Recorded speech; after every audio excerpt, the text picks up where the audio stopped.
Hello, hai, Assalamualaikum semua, apa khabar? Dan hari ini Haze akan buat satu lagi siri interview. Tapi kali ini adalah interview tentang beberapa orang yang pernah masuk ke Henry Geni. Henry Geni adalah sekolah Sekolah Juvana. Sekolah Juvana tu adalah sekolah untuk mereka yang bawah daripada 18 tahun tapi telah melakukan jenayah tapi tak boleh nak masuk penjara. So dia masuk ke dalam sekolah tersebut. So ada beberapa orang yang Haze akan interview. Contohnya seperti ini. Henry Geni ni sama macam penjara. Kehidupan pun mula-mula dalam sel. Dalam sel tu muat dalam 10 orang, 11 orang. Dan juga ini.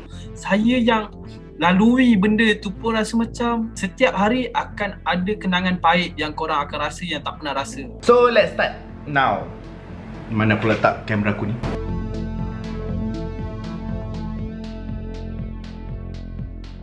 Sekarang ni kita bersama dengan Ijat Daniel. Ijat ni dia ada orang saja sebenarnya dekat Haze tau. Ijat punya TikTok, Ijat punya YouTube channel. Haze akan tinggalkan link dekat bahagian description kat bawah, korang boleh check it out. Dia bercerita pasal pengalaman dia dalam Henry Geni, keluar Henry Geni. Tengok tu sampai part 10 lah aku tengok. Kenapa orang berminat nak tahu pasal Henry Geni ni? Ada orang tak pernah berasa tapi dia orang nak tahu. Keinginan nak tahu pasal dalam Henry Geni macam mana. Ramai yang tanya, Henry Geni ni macam mana? Apa tempat Henry Geni ni? Soalan pertama sekali, of course orang nak tahu. Awak masuk sebab apa? Semuanya bermula semua daripada dadah bang. Saya terlibat dalam kes sama bersenjata 397. Lepas tu saya bila di mahkamah saya dipecahkan seksyen 457, memecah masuk rumah. Barulah umur 14 tahun ni saya meningkat ambil syabu. Dengan syabu tu lah ketagihan dia sangat kuat. Saya ni tak kerja.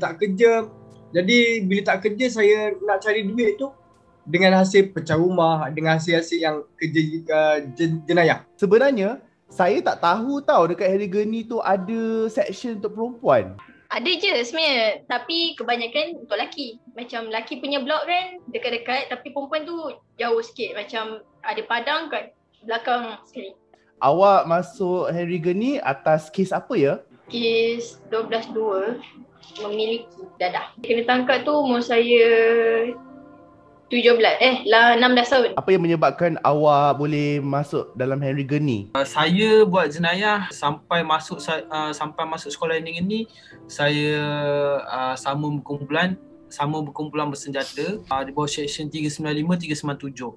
Umur berapa awak start menyamun? Saya start menyamun masa umur saya 15.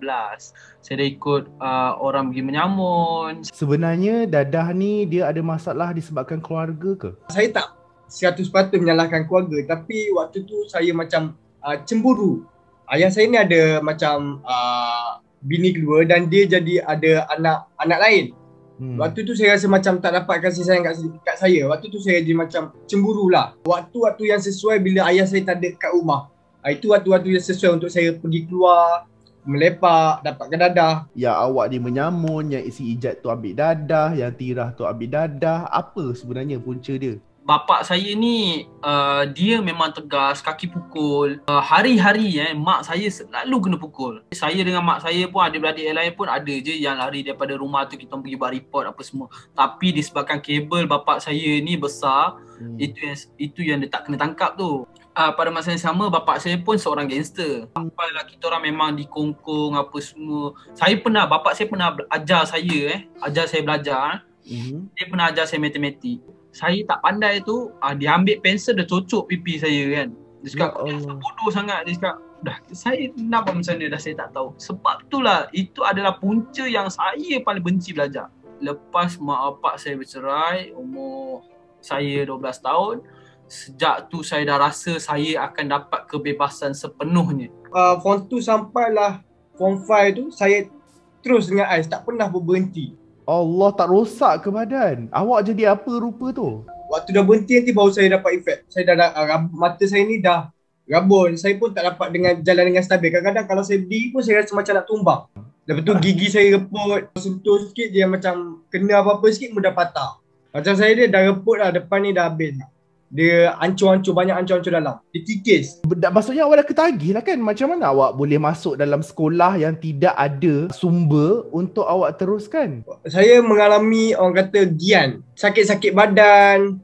Bila dah okey daripada tu, dalam seminggu ataupun 2 minggu je kita akan alami sakit tu. Lebih daripada 2 minggu tu, barulah kita rasa macam normal balik.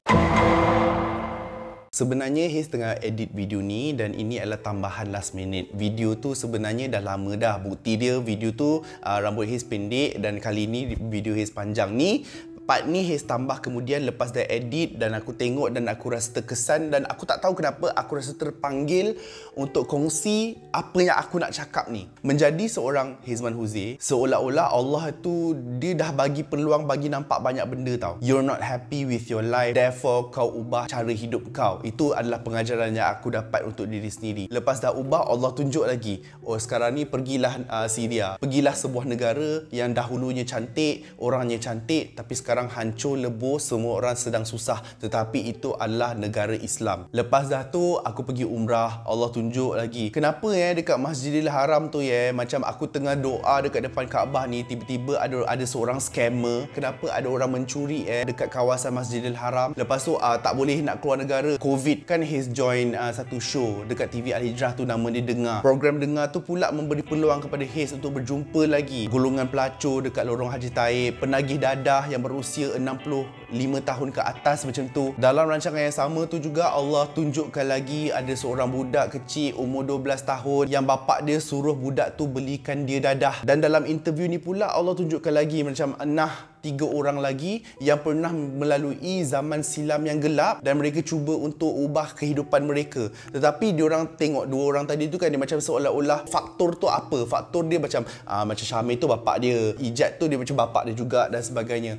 The worst thing in all of this is that bukan aku tak tahu kenapa. I feel sad because I know why. Macam korang tahu lah, after aku dah berhijrah apa semua, I try to understand my religion more. Benda pertama yang aku perasan adalah agama itu tidak salah, Allah itu tidak salah. Surah 10, ini surah ni terkena kat aku lah baru-baru ni. Surah 10 ayat 44. Sesungguhnya Allah tidak menganiaya manusia sedikit pun, akan tetapi manusia jualah yang menganiaya diri sendiri. The answer to all of this that I've been watching, that I've been seeing, kenapa ada keluarga yang porak-peranda, yang anak-anak dia yang kena, lepas tu anak-anak dia pula mempunyai masa depan yang gelap, lepas tu sampai buat jenayah dan sebagainya. Allah telah cakap, dan hendaklah takut kepada Allah orang-orang yang seandainya meninggalkan di belakang mereka anak-anak yang lemah, yang mereka khawatir terhadap kesejahteraan mereka. Oleh sebab itu hendaklah mereka bertakwa kepada Allah dan hendaklah mereka mengucapkan perkataan yang benar. I have seen all of this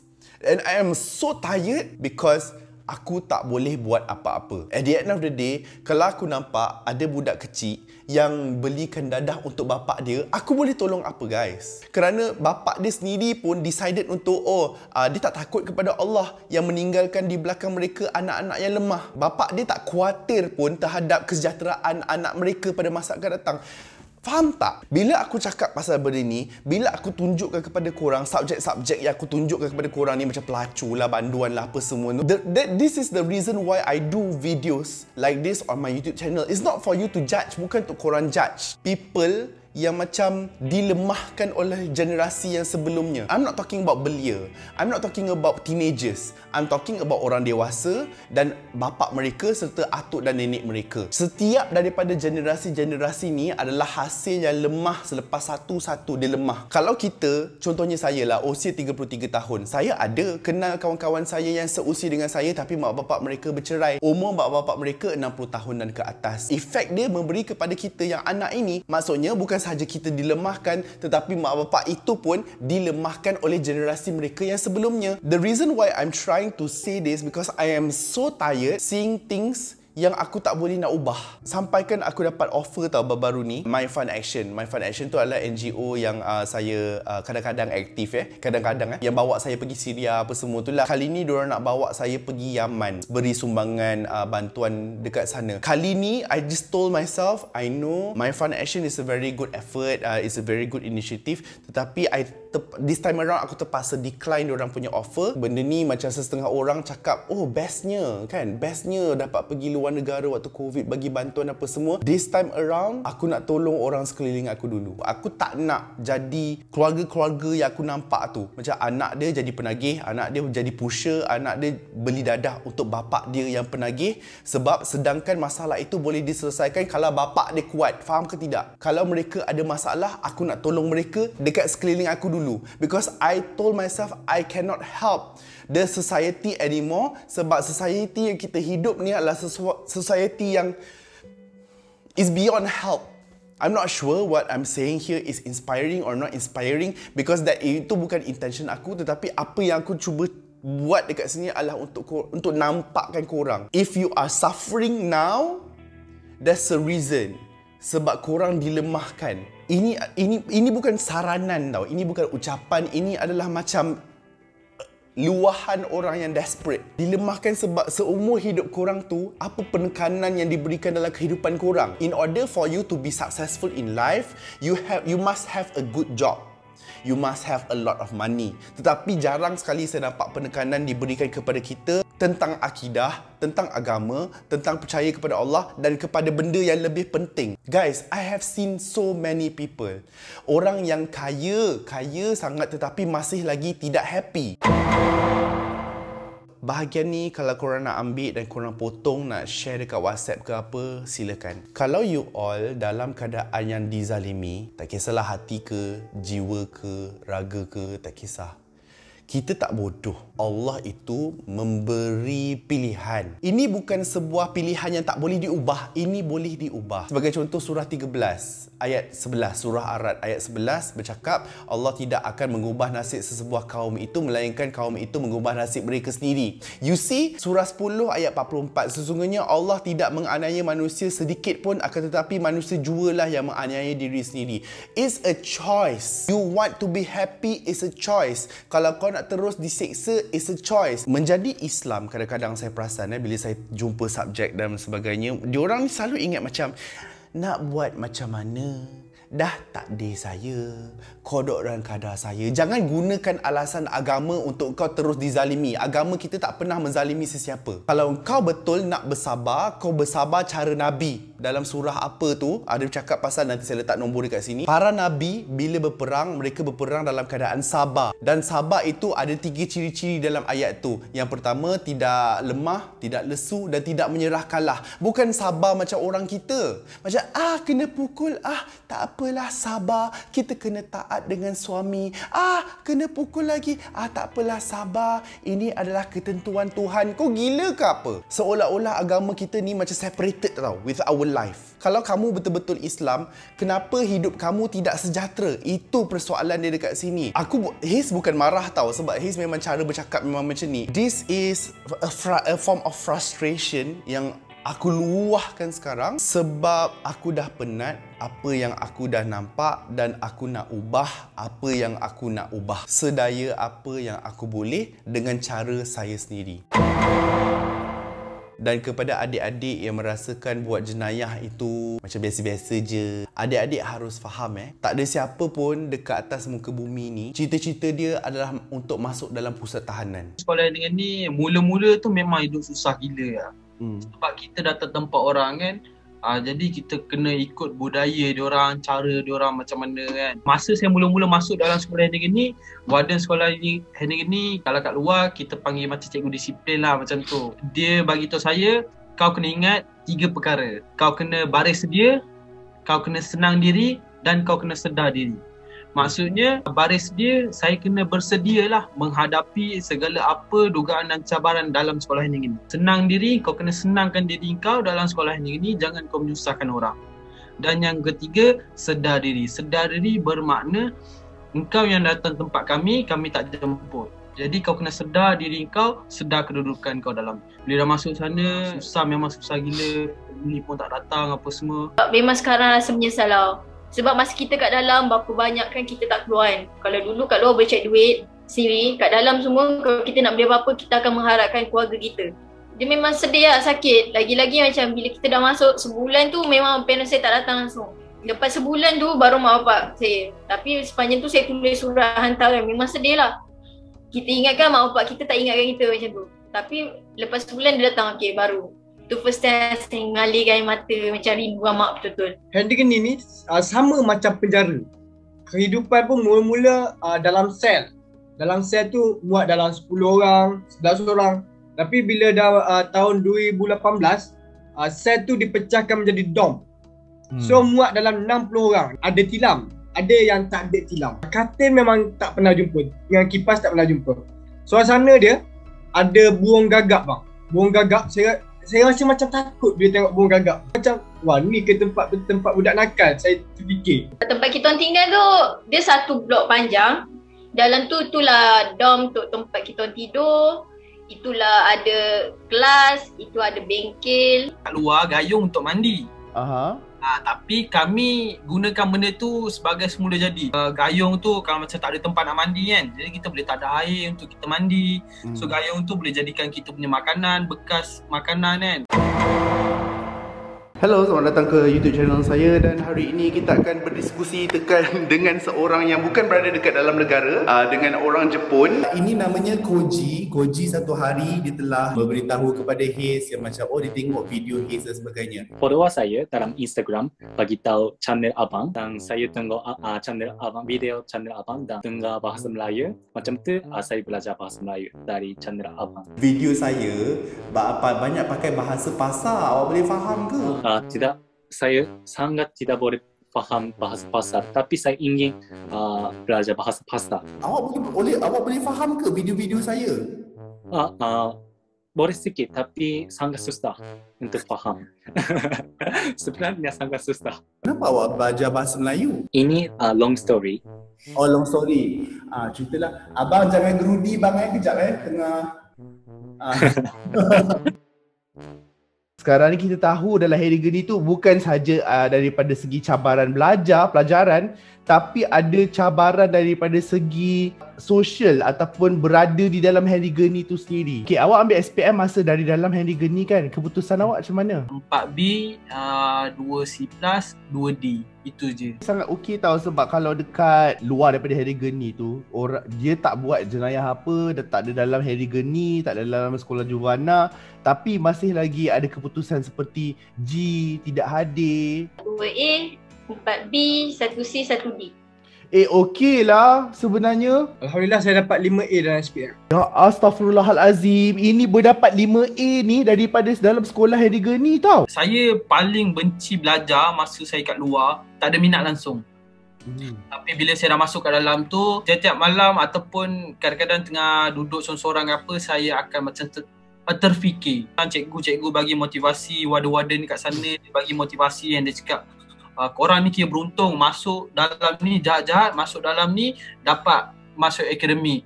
Kalau orang kat luar tu tak boleh pun macam korang. Masa tu saya fikir, kalau aku dapat ambil SPM ni, akulah orang pertama dalam adik-beradik yang ada SPM, Sijil Pelajaran Malaysia. Saya dah keluar, saya bawa result SPM, saya ada ilmu agama. Jadi macam benda-benda yang saya buat kat dalam tu macam benda baik tau, boleh banggakan mak bapak saya. Tak semua orang jahat akan kekal jahat.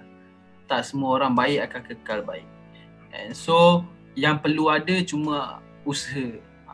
Sebab usaha tak akan datang bergolek. Usaha akan datang bila kita cari. Kalau kita cari kegagalan, itu yang kita akan jumpa pada masa hadapan. Pada orang yang betul-betul berusaha, orang betul-betul ada niat nak berubah, nak jadi baik, itu sebenarnya memang akan dapat jalan yang baik. Tapi kalau you masuk kat dalam tu 3 tahun, jadi malas, apa orang buat solat pun tak nak semua, memang akan balik semula ke jalan yang lama. Kalau masyarakat tak bagi peluang untuk bekas-bekas Juvana ataupun bekas-bekas panduan, peluang kedua, sebab itulah terjadinya banduan berulang. Walaupun kita ni dulu macam pandang buruk, tak okey, tapi bila keluar tengok awak dah belajar semua, awak ada semua. Jadi benda tu saya rasa okey lah nak bagi pengajaran. Tak perlu pun kita nak jadi jahat baru kita nak rasa pengalaman tu. Betul. Cuba dengar daripada orang-orang yang pernah ada pengalaman macam tu kan. Hidup ni ada pilihan. Sama ada kau nak A ataupun kau nak B. Kau nak jahat, kau nak baik. Kau nak hak, kau nak batil. So kita orang yang dah terjalan jalan-jalan yang batil ni, okey, inilah rupa bentuk dia. Saya biasa dapat komen di YouTube. Saya biasa tengok komen-komen. Dia orang cakap, kalau dah sampah ni, sampah je lah. Sampai bila pun sampah. Kalau orang nak kata awak sampah, lantaklah. Tapi sekurang-kurangnya, sampah-sampah macam kita ni lah yang membuka mata masyarakat. Bila orang yang daripada golongan sampah macam kita ni berkongsi pengalaman kepada orang lain agar mereka tidak menjadi seperti kita, lebih baik jadi sampah daripada menjadi mutiara yang tidak berguna. Apa yang orang katakan tentang kisah kehidupan kita ni, Ijat, adalah bukan kita membuka aib, Tidak sama sekali. Apa yang kita buat ini adalah kita berkongsi pengalaman untuk dia ambil ibrah. Ada beza. Kalau buka aib, kita cerita, oh aku ni mencuri, pergi clubbing, berzina dan sebagainya, tetapi tidak ada manfaat dalam memberi tauladan kepada manusia dekat luar sana. Sayyidina Umar radhiyallahu anhu adalah orang yang cuba pernah untuk membunuh Rasulullah. Apa pengajaran dia dekat situ? Sedangkan orang yang paling benci dekat Rasulullah pun boleh masuk Islam. Itu kan sebuah benda yang boleh dia ambil ibrah. Dan sebab tu saya cakap, orang nak lihat kita ini sebagai orang yang tidak memberi manfaat, itu lantak kepada mereka. Hanya Allah saja yang boleh label kita. Jadi buatlah untuk orang-orang yang boleh belajar daripada kita.